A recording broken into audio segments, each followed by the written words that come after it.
By the evening of December the 8th, 27,000 Japanese troops, under the command of General Yamashita Tomoyuki, establish a foothold on the Malayan Peninsula and take the British airbase at Kota Bharu. Using bicycles, tanks and boats, the 25th Army of the Imperial Japanese Army scrambles through southern Thailand into the western side of the peninsula.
The reality on the ground, however, paints a starkly different picture, and within 2 days, the Japanese capture British bases in both Alor Setar and Kota Bharu. Penang is next. Conquering Penang would give Japanese and German forces complete domination of critical sea lanes in the South China Sea. But Penang is also a strategic stronghold for the British. It is both a naval base and communications centre with a wireless transmitter atop Penang Hill and marine cables from India. It is to be protected at all costs, and those costs are substantial.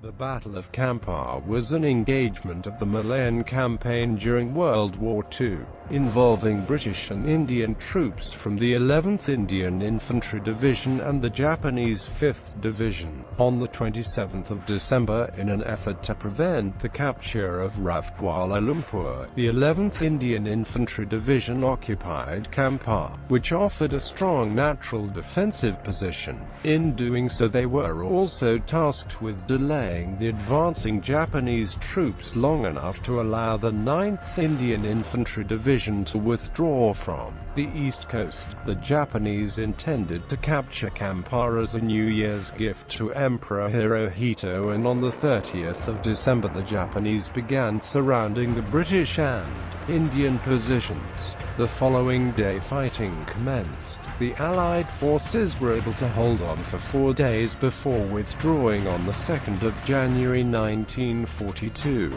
having achieved their objective of slowing the Japanese advance. There was a fierce resistance from the Japanese progress. Once again, the British Army had to fall back.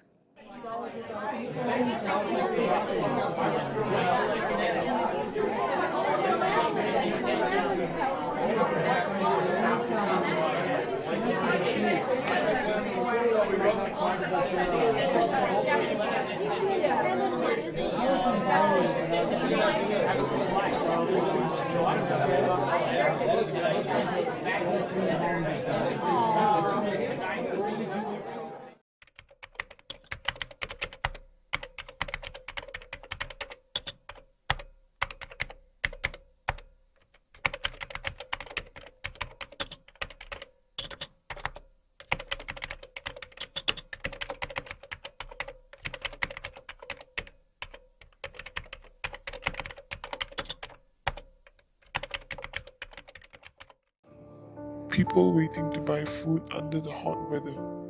When it was the Chinese turn to buy food, the Japanese told them it was sold out. But when it was the Malays' turn, the Japanese took out another pack of rice to sell to them. This was because the Japanese prioritized the Malays.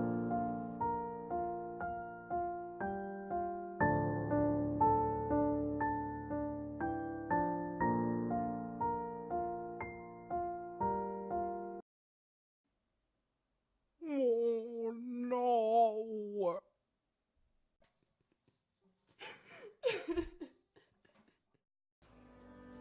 Throughout the period of war, we were segregated, humiliated, and looked down on.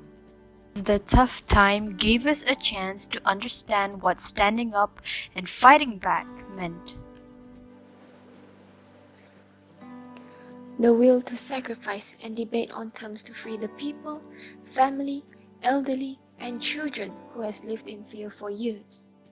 At the right time, voted leaders stood up for the citizen and say, "No more!